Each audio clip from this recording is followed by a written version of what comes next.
আসসালামু আলাইকুম ওয়া রাহমাতুল্লাহ। প্রিয় দর্শক, সাবেক দুর্নীতিবাজ কুখ্যাত আইজিপি বেনজিরের চোখ ধাঁধানো বাংলো বাড়ি আলোচনায়। খোঁজ মিলল আরও সম্পদের।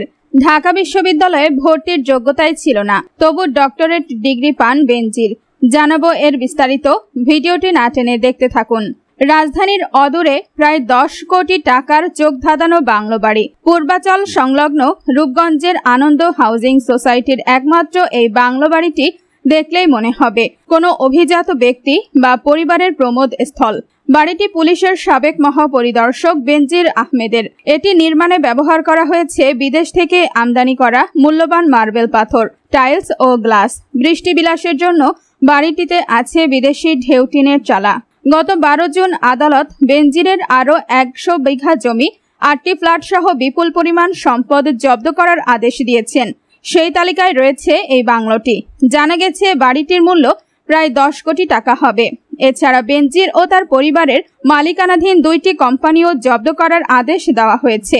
নাম প্রকাশ না করার শর্তে ওই বাড়ির একজন সাবেক প্রহরী গণমাধ্যমকে বলেন, বাড়িটির ভেতরে রয়েছে অভিজাত সুইমিং পুল, বিদেশি কুকুর, ম্যাকাও গোল্ড পাখি সহ নানা ধরনের বিদেশি পাখি এবং অনেকগুলো হরিণ নিয়ে একটি মিনি চিড়িয়াখানা।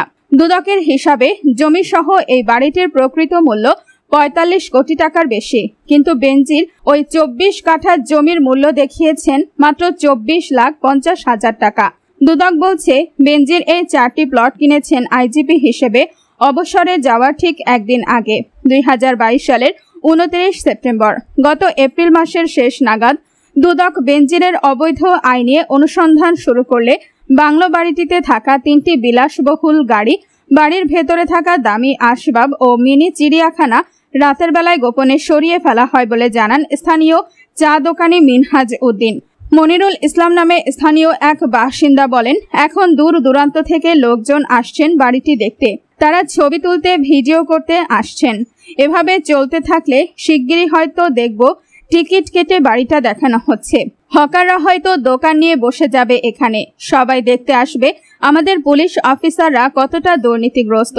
এদিকে আদালত বেনজিরের রূপগঞ্জের বাংলোটি ছাড়াও উত্তরায় 3 কাঠা জমি, বাড্ডায় 39.30 কাঠা জমিতে 2টি ফ্ল্যাট, বান্দরবান জেলায় 25 একর জমি, আদাবর থানায় পিসি কালচার হাউজিংয়ে বেনজিরের স্ত্রী জিশানের নামে নিবন্ধিত 6টি ফ্ল্যাট, গুলশানে তার বাবার কাছ থেকে পাওয়ার অব অ্যাটর্নির মাধ্যমে প্রাপ্ত একটি 6তলা ভবন এবং সিটিজেন টিভি ও টাইগার অ্যাপারেলসের শেয়ার জব্দ করার নির্দেশ দিয়েছেন।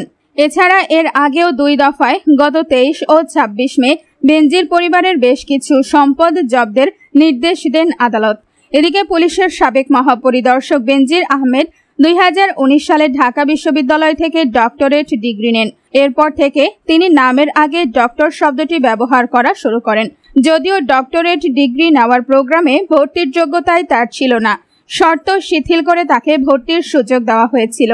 বেনজির আহমেদ ডক্টরেট ডিগ্রি নিয়েছেন ঢাকা বিশ্ববিদ্যালয়ের ব্যবসায় শিক্ষা অনুষদের doctor of business administration programme থেকে। সেখানে ভর্তির জন্য স্নাতক ডিগ্রি থাকতে হয়। শিক্ষা জীবনের সব পাবলিক পরীক্ষায় কমপক্ষে 50% নম্বর পেতে হয়। বেনজিরের তা ছিল না।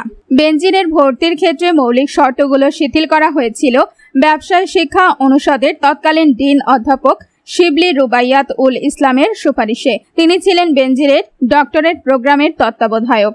2020 সালের মে মাসে তিনি বাংলাদেশ সিকিউরিটিজ অ্যান্ড এক্সচেঞ্জ কমিশনের চেয়ারম্যান হন। এখনও সেই পদে রয়েছেন।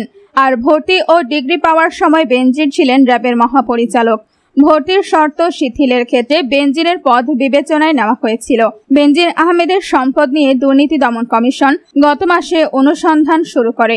ইতিমধ্যে তার পরিবারের বিপুল জমি, ব্যবসা ও শেয়ার ব্যবসার তথ্য পেয়েছে সংস্থাটি। এসব সম্পদ আদালতের আদেশে জব্দ করা হয়েছে। এর মধ্যে 4 মে বেনজির সপরিবারে দেশ ছাড়েন। দুদকের আইনজীবী খুরশিদ আলম খান বলেন, বেনজির আহমেদের বিরুদ্ধে এখন অনুসন্ধান হচ্ছে জ্ঞাত আয় বহির্ভূত সম্পদ ও অর্থ পাচার বিষয়ে। তবে তথ্য উপাত্ত পেলে ডক্টরেট ডিগ্রির বিষয়টিও কমিশনের অনুসন্ধান প্রতিবেদনে আসতে পারে। কমিশন প্রতিবেদন গ্রহণ করলে তা এজাহারভুক্ত হবে।